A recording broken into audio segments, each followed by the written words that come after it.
Thank you everyone for joining today. As you may know, my name is Ophir Gutelzon. I'm the co-founder of Unacceptable, a grassroots movement for saving Israeli democracy, for preserving Israel liberal Jewish and democracy, the Jewish and democracy state. As we approach our 5-year anniversary of taking to the streets, our mission has been to engage more and more Israeli and Jewish Americans, along with the broader Jewish diaspora, in shaping Israel's future. We believe in upholding the vision of the Israel's founders as enshrined in the Declaration of Independence, ensuring that even in the year 2048 and beyond, Israel remain a Jewish and liberal democracy. While our vision is long-term, the most immediate effort we must focus on right now is applying all possible pressure on Netanyahu and his right-wing government to end the war and prioritize lives over land and settlement in Gaza. The recent release of Idan Alexander from Hamas captivity reminds us that we must do everything in our power to bring home the 58 remaining hostages and ensure that releasing the hostages and saving innocent lives come first. The last 5 years we were doing a lot of things, and so before we opening the conversation with Eran, just a quick reminder that, again, we had mass protests in San Francisco, in New York. Last 2-3 weeks ago, we had a huge coalition that we brought to say that Ben Gvir is beyond the pale, and we want to thank all our partners who joined us. And in order to keep doing what we're doing, we need your help, we need your support. It's all being done with volunteers, but it's time to upscale our efforts. So you can go to our website through our QR code and support us. So without further ado, let me just make a quick introduction to Eran, or as we call him, Professor Eran, Eran Halperin. Eran is a great friend of ours. Eran is a professor of the social psychology at the Hebrew University of Jerusalem and the founding co-chair of the Accord Center, which is the social psychology for social change, and the institute he established to turn behavioral science insight into hands-on tools for reducing hatred and polarizing in Israel's society. His new book, and I hope I translated it right, Eran, because I couldn't actually find a lot of it in English, which is called Azarat Shulaim in Hebrew, or if we want to call it footnote. Footnote? Warning? How would you say it, Eran? In English? English? I think that the formal translation to English, I'll tell you in a minute, is warning, hate ahead. Warning, hate ahead. And it's not yet it's already available or not yet? It's available, but no, not in English. Not in English, yes.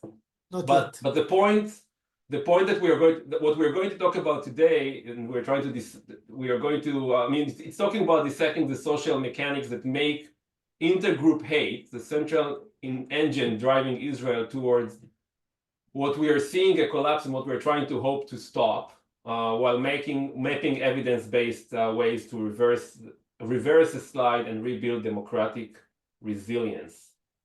Thank you, Eran, for joining. Thank you, Phil. Happy to be here. So for those of you who just joined, again, we have Regina translating to Spanish, so make sure you join on the channel. Ask David for help or Shimrit if needed.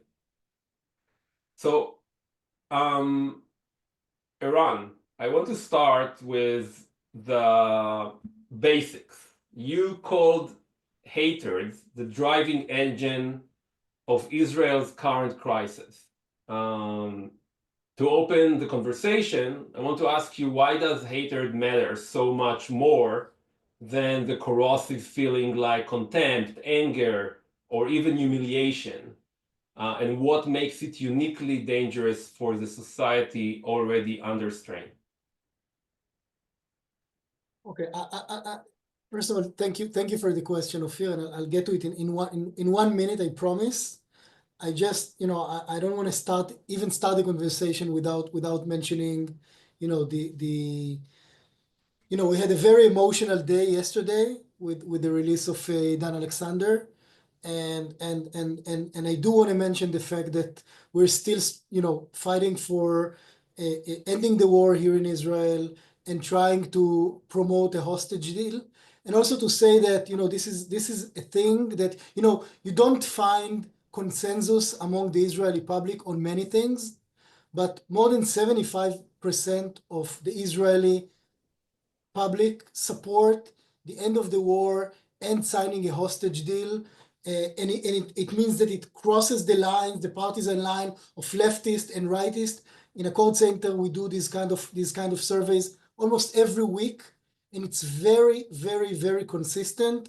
And again, we're going to talk about hate and the Israeli society and everything that around it. But I think that the most important thing right now is to mention the fact that there's a huge majority of Israelis that support ending the war and releasing the hostages and allowing Israel to start recovering from this terrible situation in which we are right now. And now we can move to talk about hatred and all other things. Yeah. So back to your question, I wanna spend maybe a minute or two talking about hatred as a psychological construct.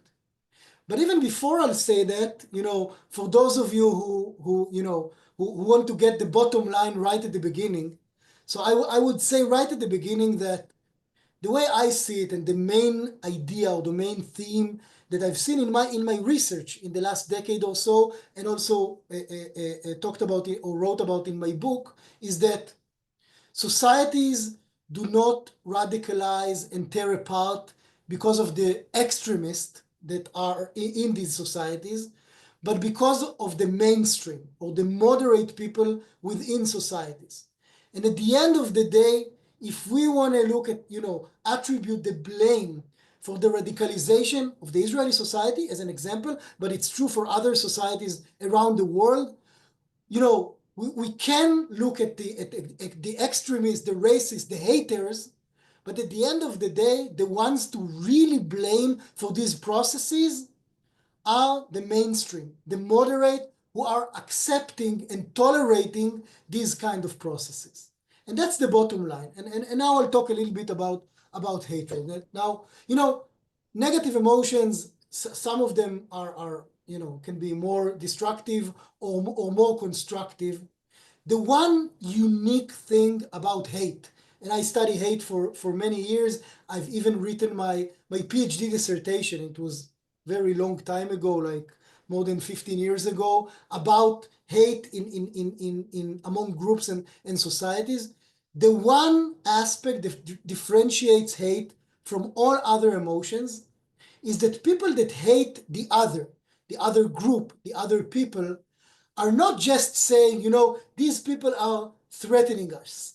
These people are treating us unfairly. These people are harming us or doing something wrong to us. They're saying something else. They're saying these people, the other, the Jews, the Arabs, the right wing, the left wing, whatever, they're doing it because this is who they are. This is their innate nature, characteristics, moralities, and they can never change.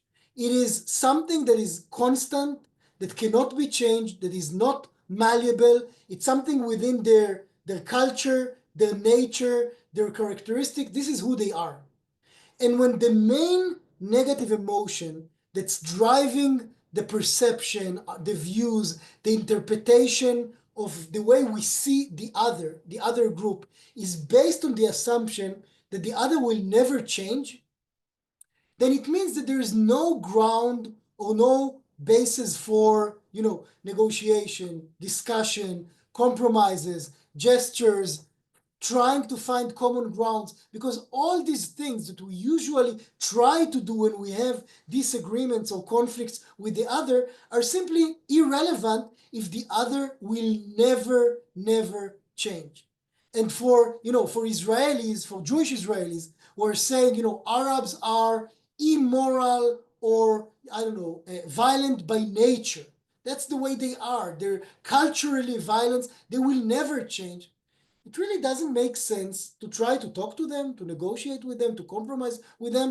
And it's true both for the for external tensions or conflicts, I mean, for conflicts between societies and other nations, but also for internal conflicts. You know, we talk a lot these days about affective polarization, the polarization, the emotional conflict between people with different ideological positions.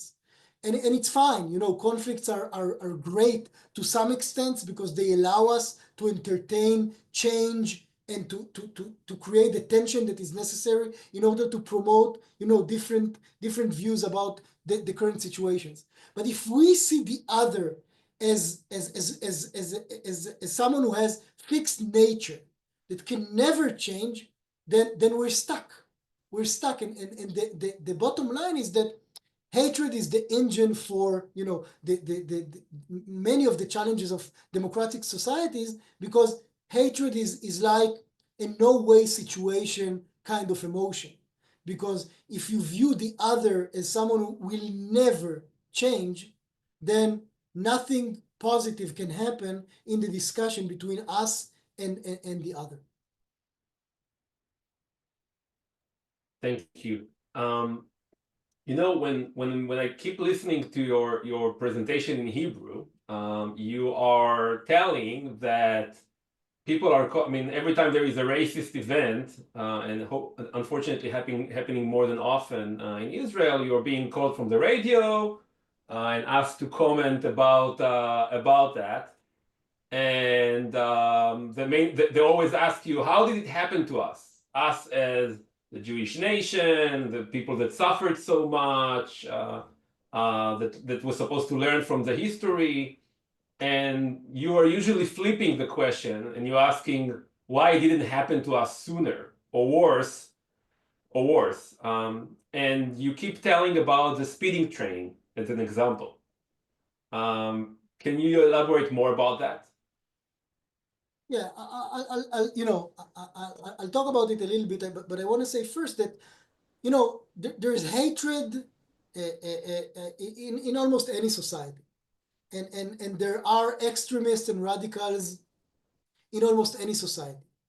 I think that the real danger is for societies that basically normalized or mainstreamed the hatred, the racism, and the extremists. And when I view the Israeli society, when I analyze the current situation of the Israeli society, I mean, you know, looking back more or less 2 decades, I think that's the key problem. The key problem is not that there are radicals or extremists within our society. The key problem is that the hatred and the radicals were mainstream. They were normalized. It's perfectly fine within our society to express hatred, to talk about others in language that uses hatred expressions, and that's really the main challenge. Now, to your question, Ophir, I'll have to give you like a 101 social psychology kind of a very, very brief course in like 10 minutes, what I give my students in like, I don't know, a semester, like 13 meetings. But I'll try to do it very, very quickly.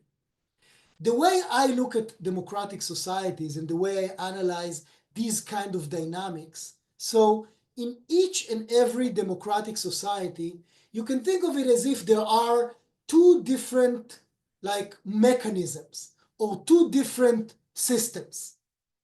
The first one, I would call it here as let's call it the default system. And the default system is a system that drives people all the time to stick to their own identity group. And when I say identity group, I mean their political group, their religious group, their national group, to stick to their own identity group, to set clear boundaries between their group and the others, whomever is among the out group or the other group, to glorify their own group and to downgrade the other group. That's, I would argue, that's the automatic process of human beings. in my book, I talk about, I write about it in like 150 pages or something, and demonstrate it in dozens and dozens of studies, empirical studies from social psychology. But here, you just have to believe me that the basic trend of people, of individuals, not because we're bad human beings, not because we're immoral, not because we are born hating or racist or whatever, because the social dynamics are creating a situation in which the natural process takes us towards or leads us towards this process in which we glorify our own group, we downgrade the out group and say, how good we are, how bad they are, and then very, very quickly we turn to, stereotype, to develop prejudice, and then hatred towards out groups.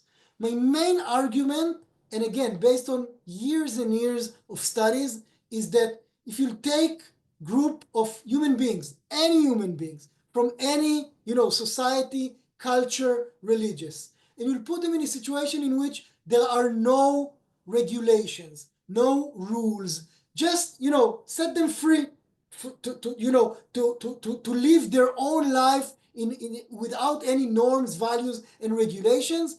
That's the way they will go. They will go towards glorifying their own group, stick to their own tribe, collective, or society, and then at the same time develop very, very negative emotions, views, stereotypes, prejudice, and then hatred towards the outgroup. That's what people do, again, not because we're bad people, because that's the very basic pattern or what the group and identity processes are leading us towards. And then that's the first system, and I would call it the default system, and the default system operates in any democratic society. All democratic societies are, similar or identical in that sense. That's what happens in these societies for people when there are no regulations, norm, etc., etc. But, and that's an important point, democratic societies and nations understand that, at least to some extent, consciously or unconsciously, they understand that that's the basic process through which most individuals and groups are going. And they realize that they have to do something in order to buffer or cope with that process. Why do they have to do something? Because they want to be democratic societies.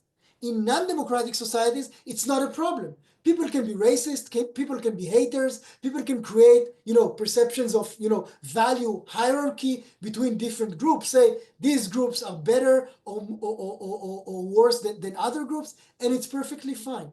But democratic societies want to say, we understand that that's the default or the automatic process, and we want to moderate or regulate this process somehow. And what most democratic societies do is that they introduce a counter system. And this counter system is a system, I would call it, in a very simple word, I would call it, it's a normative system. What are norms from the perception of, from the perspective of psychologists? Norms are basically the cues, the signals that society gives individuals, which are basically telling them what's right and what's wrong, what's okay and what's not okay, what is expected from people in terms of their behavior, statements, actions, whatever, and what's not expected. When I think about, what are the social norms within my society, I basically ask myself, what do most people, the most reasonable, moral people in my society, what do they value? What do they believe that other people should or should not do? And democratic society, in order, to somehow counter this process, this automatic process that takes us towards this, hatred, prejudice, racism, etc., they create this system of norms, which send signals to society members all the time through leadership, through media, through the civil society, through education, basically telling them, you know, hatred is wrong, prejudice is wrong, it's unacceptable in our society to express these kind of statements, emotions, and action tendencies. It is simply unacceptable within our society. Now, this is happening in all democratic societies in different intensities. And if you want to ask yourself which societies are more, go more towards the extremist or radical side, and which societies go more towards the more moderate, democratic, etc. side, the variation across these societies is mainly dependent upon the question of to what extent this normative system operates widely and deeply among society members. And my main argument, and now I know it was a long answer, Ophir, forgive me. The main argument I have about the Israeli society is that in the last 2 decades, the Israeli society, not just the government, the entire society basically decided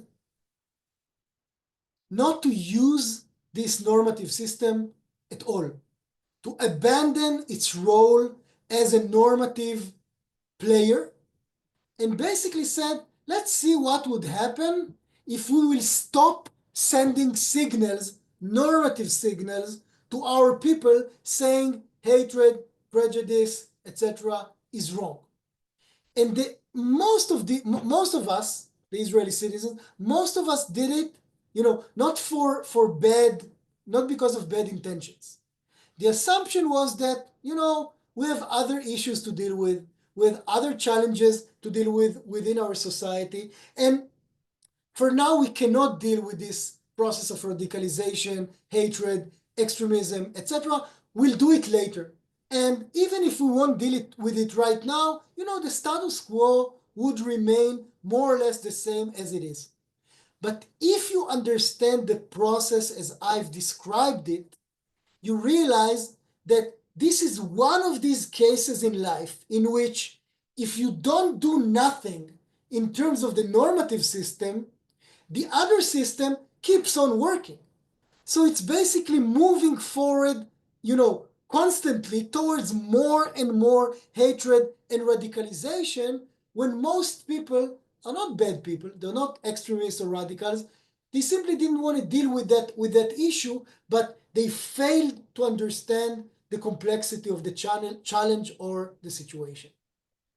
And that's actually obviously, as you said, I mean, it's not just happening in Israel, it's happening in many democratic societies. We are seeing it obviously happening here in the US as well.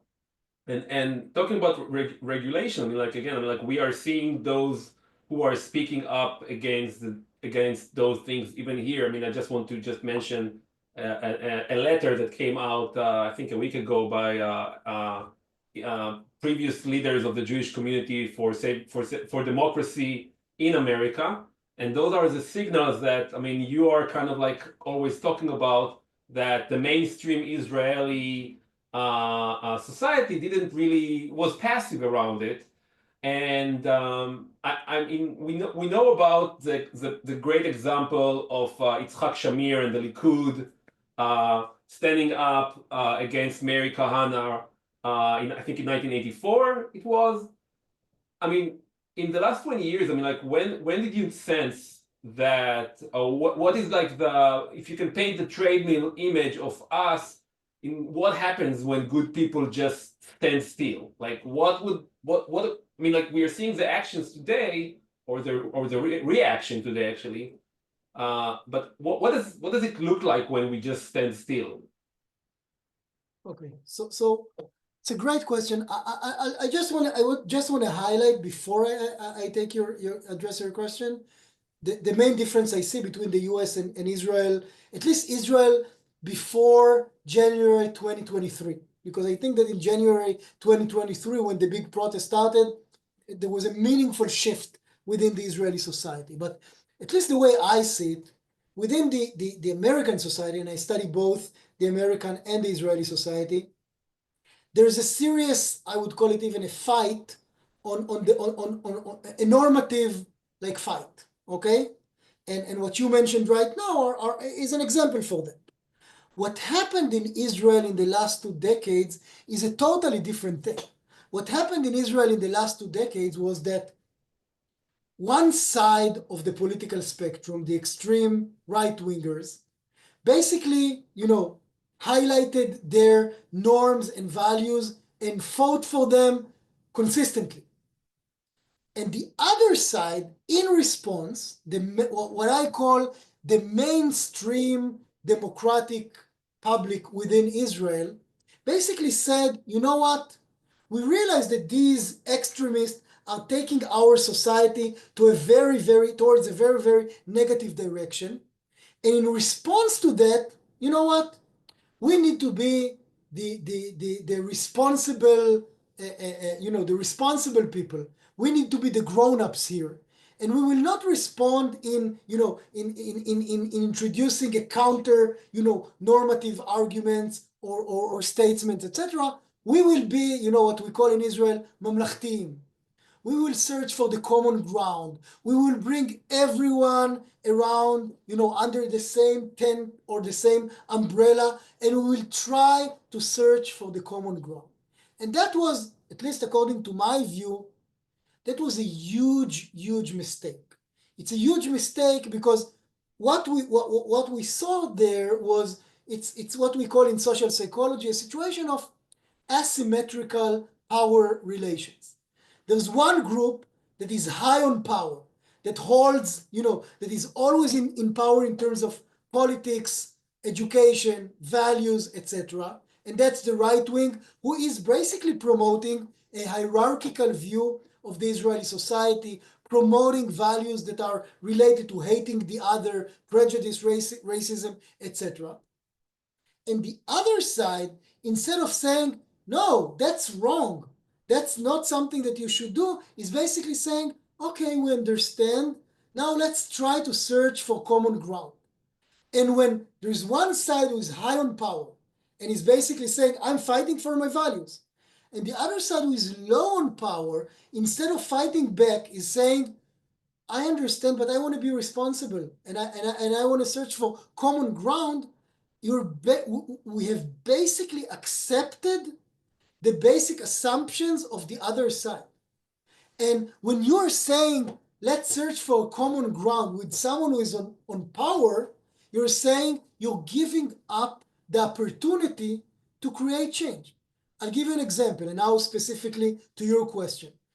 One of the things that I've done when I wrote my book was to look at the educational program that are delivered to Israeli children in Israeli high schools. I don't know if you know, in the formal rule of education in Israel, it stated specifically, explicitly, that Israeli education system should fight hatred and racism and promote equality. I looked at the Israeli educational programs in the last 20 years, and I looked at the reports of the Israeli Ministry of Education about whether or not they actually addressed or obey the rule, the law and the findings were very clear. Israeli education system 20 years ago decided to drop all materials that were within this system that basically tried to promote values of tolerance, respectful relations between groups, and equality, and reduce racism and hatred. Now, this is, the outcome or the implication of that process is not just the fact that my kids are not learning about these issues in their schools. That's one thing which is very meaningful. But the other thing is that, we as parents and our kids as, clients of this educational system, they get a message. That's a message from their nation, from the country, from the government about what's important and what's not important. And if my kids are going to school and the school is saying, I educate you for important values and norms, but these things of reducing hatred, racism, etc., are not part of the set of values that the Israeli education system is trying to educate for, then we're basically sending a signal saying hatred is fine, racism is fine, that's okay, because our educational system is saying that it's not an important value. And that's true for the educational system, it's true for the Israeli media, it's true for Israeli politicians and for the civil society. Eran, and I just want to kind of like paint something that it might seems obvious to Israelis, but not necessarily to Jewish Americans, is that everything you just described is what we call the statehood education system, right? We're not talking about the Orthodox system or the religious Zionist system, because we do have separate education system in Israel, unfortunately. We are talking about what we consider the liberal Zionist education, and to those who doesn't follow me, like again, so people like Bennett and others, religious Zionists, they were always looking into the Ministry of Education as part of their coalition agreement. And to point what you're saying, I mean, this was not an accident. This was a plan. And when we think about the future, we also need to consider those things as an example, because when we are talking about what can we do from here, we also need to think about how to almost like put more effort on expanding liberal education in Israel, that hopefully we can help from here as well. So I think it's Definitely, important to mention. and I want to follow up on that. I mean, think about human beings as, we are receptors of signals about the norms within our societies. There's, I call it the kind of a psychological context. The psychological context is basically the aggregation of the signals we get from our society that are telling us what's right and what's wrong. So, I gave the education example right now. So it's not just that the right wing decided, to drop this program from the educational system. It was also a signal telling us as parents, keep in mind, your society or your government or your nation do not think that these things are meaningful or important. Or, to follow up on your example of Phil, you talked about Yitzhak Shamir leaving the Knesset, building and basically saying, I'm not going to sit here listening to racists like Meir Kahana talking in our parliament. And Yitzhak Shamir, the leader of the right wing in Israel, he took all Knesset members with him, left the room, and then gave an interview to the Israeli television and told them, we left the Knesset, the Knesset building because we wanted to send a message to the people in Israel. We wanted to say that this is wrong, that the Israeli parliament, the Israeli Knesset will not accept explicit racists within our Knesset.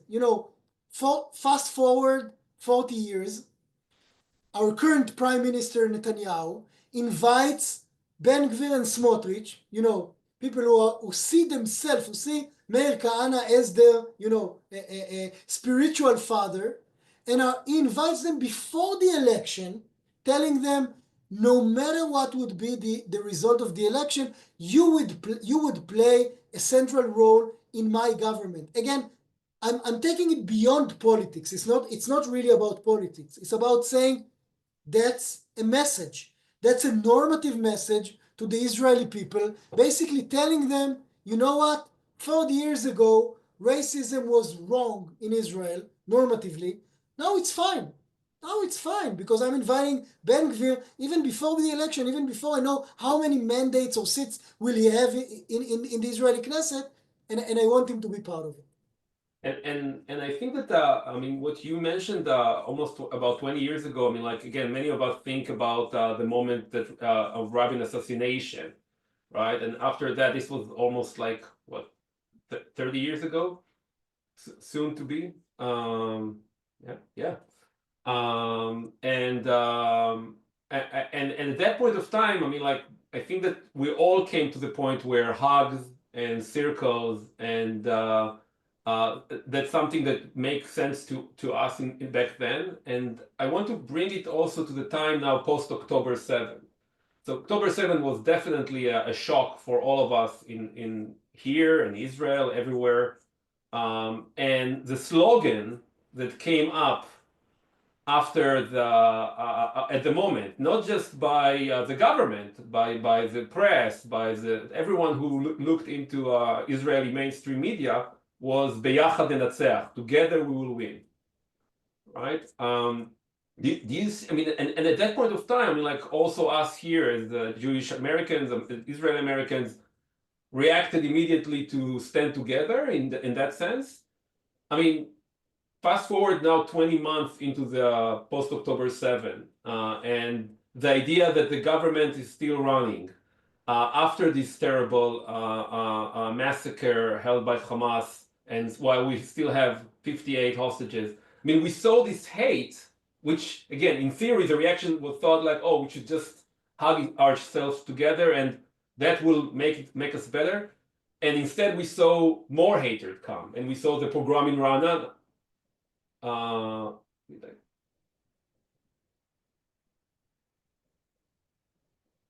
Yeah. You see me? And we saw the pogrom in Ra'anana. And we saw many other hate against hostage families.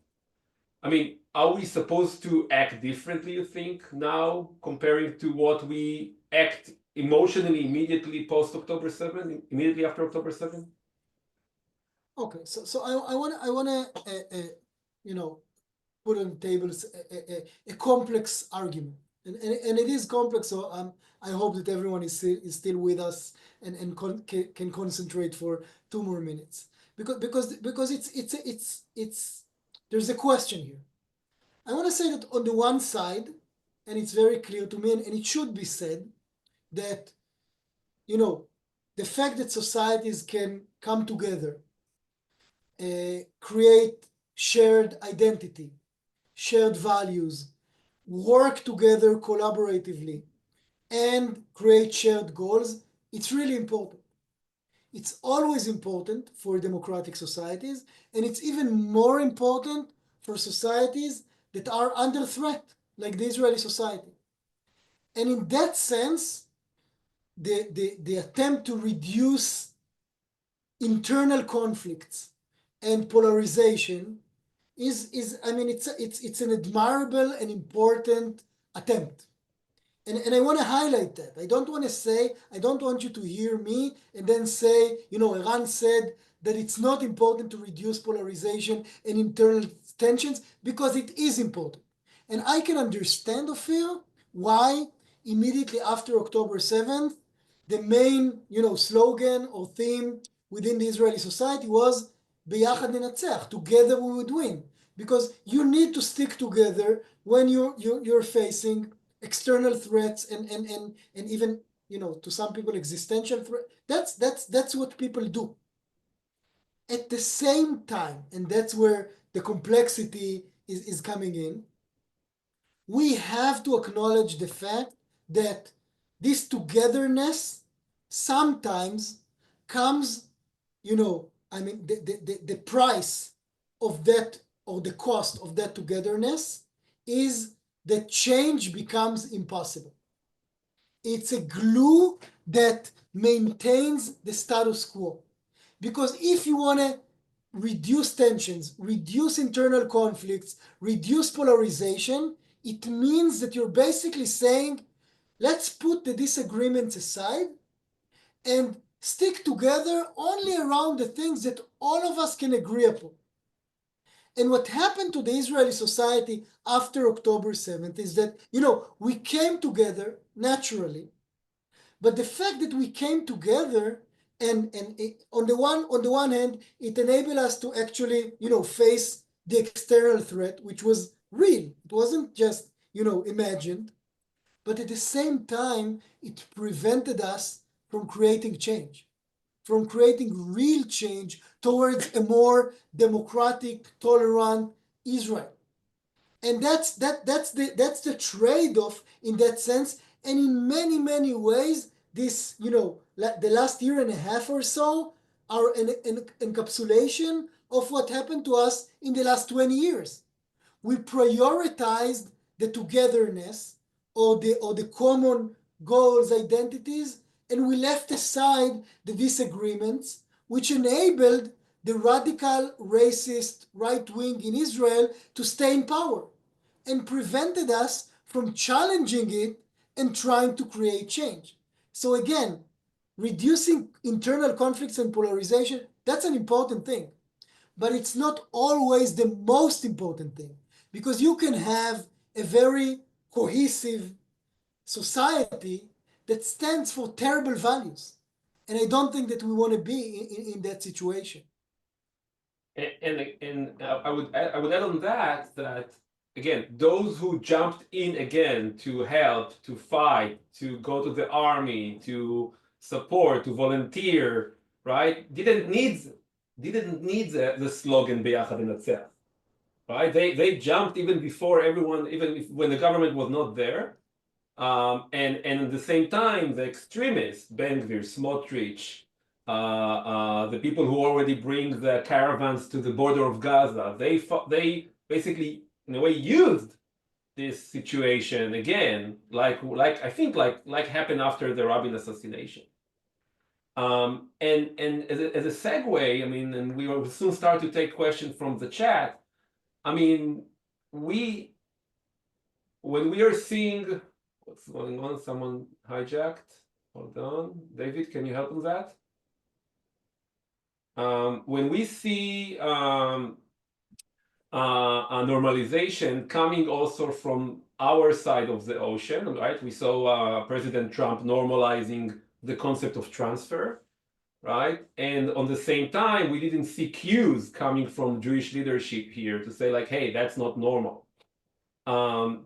And at the same time, we are seeing others coming to the point where it's hard for us to speak from here. So I want to ask you, I mean, as an Israeli who lived there, and you also lived here among us at some point, how does Israelis feel about showing or speaking up from remote, from outside of the country, as a signal or a cue, right, for what's normal and what's not, right? I mean, like, is it okay for us to come up and say like, hey, something is wrong, right? Many Jewish Americans will say like, well, that's not our role. How do we balance this situation to your point of view? So I think that of course, it's a complicated question, and I think that you raised it because it is a complicated question. Mm-hmm. I will say that from a perspective of a social psychologist, it's always the question of, who's the reference group for the receivers of these messages.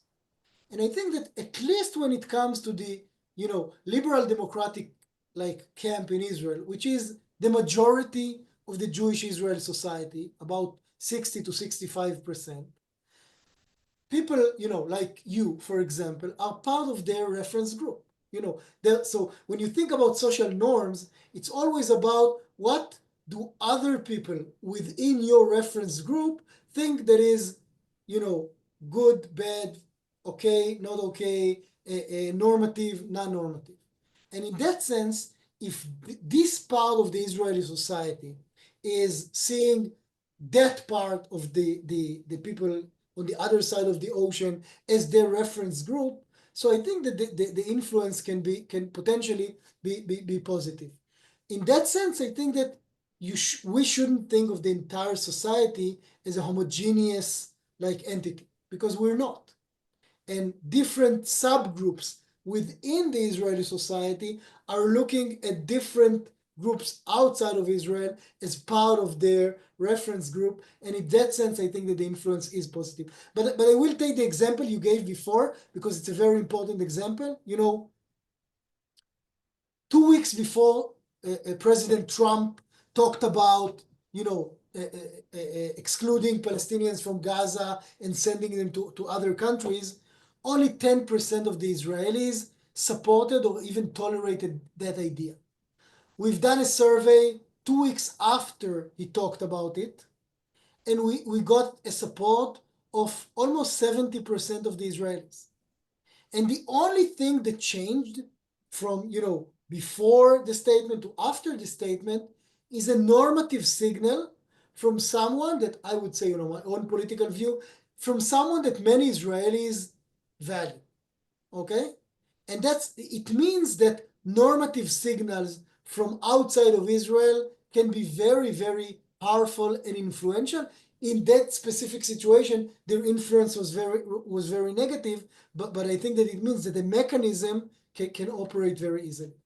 So to your point, I mean, like speaking up from here by major people that might have some say in Israel could influence on the hostages release, could influence on democracy, could influence.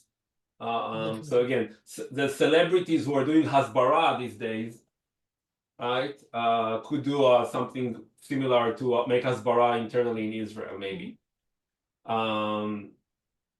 Good. So here's a question that comes from the audience, and it relates to the idea of hope, right? So we do see what's happening right now in Israel. We do hope we will have the hostages released soon. I mean, so the comparison between working on hope and keep pushing to the what's right and what's wrong. How do you balance that in that sense? I mean, like you are saying that, I mean, just showing the mirror of what's truth and what's normalized and what's not racist is good enough, or we should act even more. We should be more aggressive on our approach, and not just showing hope. Okay, so it's an interesting question because it also touches upon, I think, one of the challenges that we have. One of the challenges that we have is, as I would say, as part of the liberal democratic camp in Israel.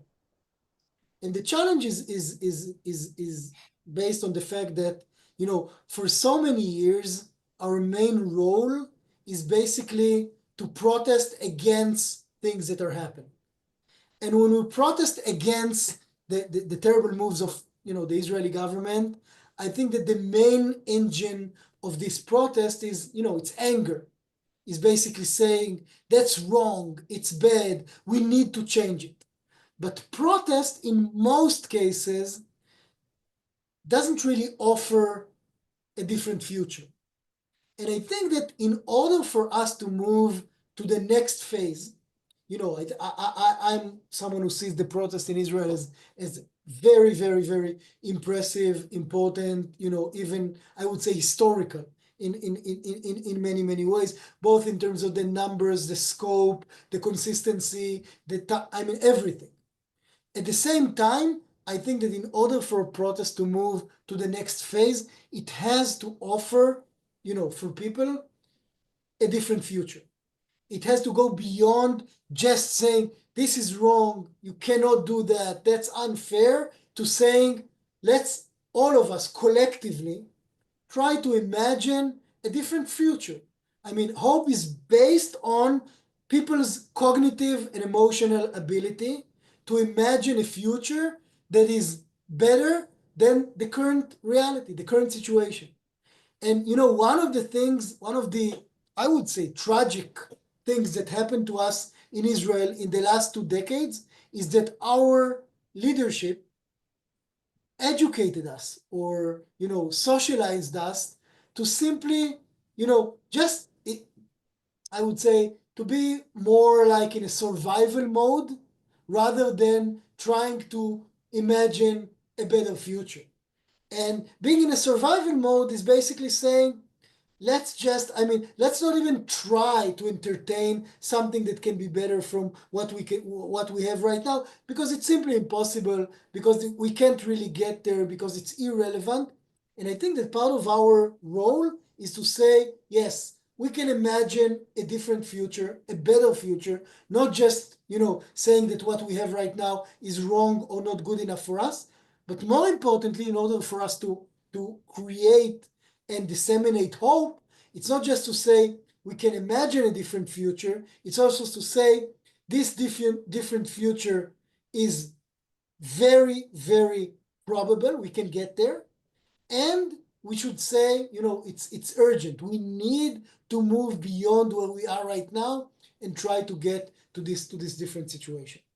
And at that part again, I mean, like I'm raising this as a point. I mean, like again, we will have more. I mean, the combination of this conversation and the idea that many ministers and MKs of this horrible government will be in New York next week. I mean, this is a combination of both things we need to do. We need to work on showing the hope, and at the same time work and make sure we don't let them normalize what's unnormal right now in Israel. And we will share soon a link to both two events. One is a conversation with Nava Rosoli on Friday, who is not letting anything normalize in Israel, and show up everywhere to kind of like train us in New York what to do when they're coming, and at the same time keep pushing for more change from here. So last question I would take that is related to those two elements of here and there, because that's what we are focusing on, is that once, I mean, from your experience, I mean, like, can you join, I mean, do you see the fight for democracy in a way, normalizing what's happening here, and the fight of democracy in Israel, while fighting external threat, which practically there is no external threat right now, unless you consider other tariffs and economics and other stuff, but external threats security-wise on the US. I mean, do you think that, have you seen societies, right, coming together to define what's normal, right, or to defining fighting for, I mean, looking at the democracy in France or in the UK, signaling, or from the US, we talked a lot about shared values for many years between the US and Israel, right? Unfortunately, it seems like the shared values are coming now in a different direction. I mean, how do you see those joint fights together? I mean, can we find people who care really deeply in the Jewish American society for democracy in America, but they are afraid to signal what's right for Israel? Have you seen example in the past for joint effort like that? Yeah, definitely. I think that it's not just, I want to take it even, one level, higher. I think that, we see joint efforts, between the Israeli society and the American society, but also European democracies. I think that there's this thing of, shared or, recategorization of our identities. And in many ways, I think that many of us are, facing or trying to face or cope with populist leaders and populist governments. And it's true, I saw it in Israel when we led or was part of the leadership of the protest, and the way we operated together with people from Poland and Hungary and other countries who face the same challenges to their democracies. And I think that in that sense, people in our side of the liberal democratic camp can share values, goals, and even identities with people in many other countries around the world around these values and around these challenges. And in that sense, I would even say that the whole spectrum of identities in the democratic world is basically reorganizing right now. Because for many ways, if you ask me, do I feel, and I'm going to say something that is a bit, can sound extreme to some people, do I feel closer, in terms of my identity to Smotrich or Ben Gvir, or to my Polish colleague who is fighting for democracy in his country? I'm not sure what the answer would be. And in that sense, I think that for many of us, it's a global challenge, and it's a global struggle for all of us to fight for liberal democracies. And in that sense, I think that the normative fight or the normative struggle is not local, but rather a global challenge. And it's worth mentioning in that sense, again, that when we talk about the other, usually we talk about the Palestinian society and the idea that everywhere there are no innocent people in Gaza and in the West Bank. And I think that it's worth mentioning the last conference that was on Friday, the Stein Conference rally that brought a lot of people to signal something that happening that is different. So I want to mention that. And on the same time, I want to mention that it was almost not mentioned in the mainstream media, right? Around, I mean, like signaling those type of things is up to us to raise and to share and to mention. I mean, and to close, we started with talking about the hostage families and how important it is to fight for, I mean, to end the war and to bring them home. I mean, do you, I mean, like, there's always this question that comes to us. I mean, like, um, maybe we should signal more from here to the Jewish American leaders in America that they can do more, that they can talk more, that they can say more. I mean, signal what does it mean? It's how it's basically a Jewish value. In those ways, I mean, like, I mean, any any ideas or any thoughts of what else can be done from here on this specific? Because I see the way we see it is that the hostage crisis is basically just a symptom, right, to the problem we have in Israel around hate, around democracy, around racism, around the other. Do you think that this is something we could use to raise both questions from here to the Israeli society or the Israeli government, I would say then?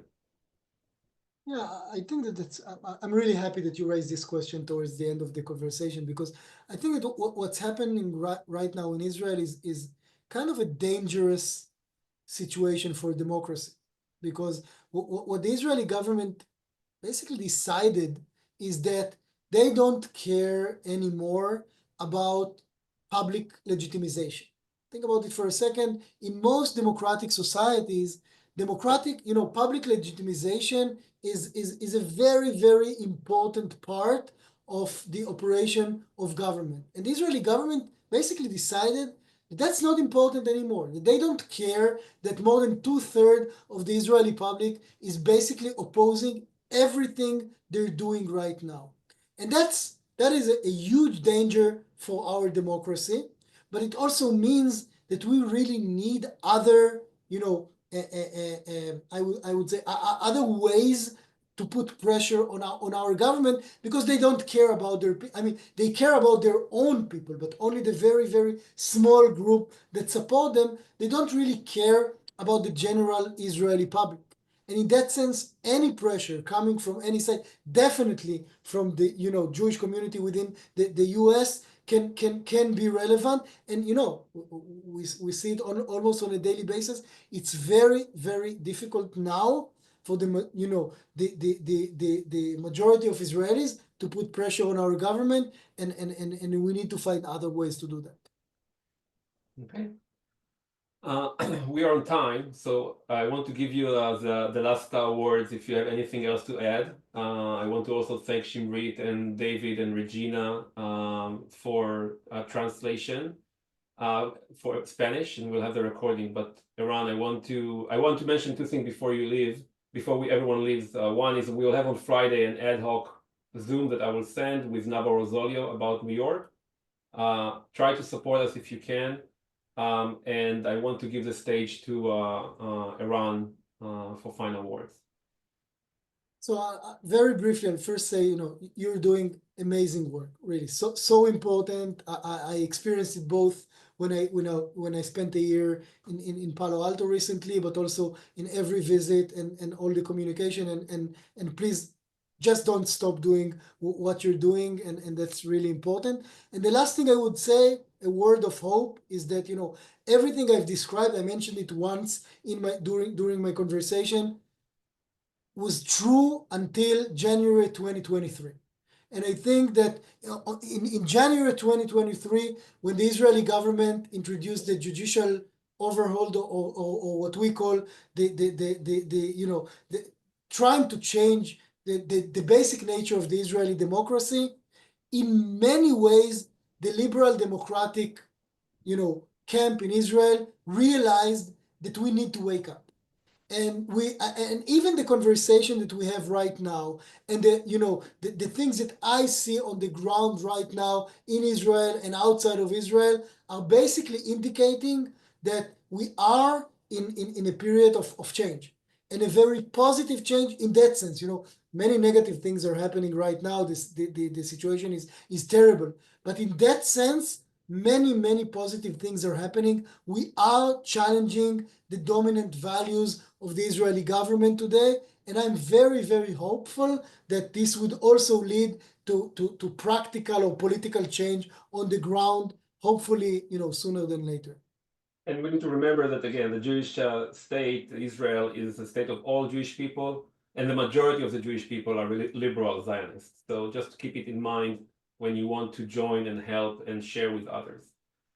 Eran, I want to thank you again. I hope that family is okay after this, after the one more missile. And let's hope for the hostages to come back and keep pressure on President Trump, on Netanyahu, on everyone that possibly can do the change and end the war and bring them home. Thank you again, and we'll meet soon. Bye-bye. Thanks, everyone. Bye-bye.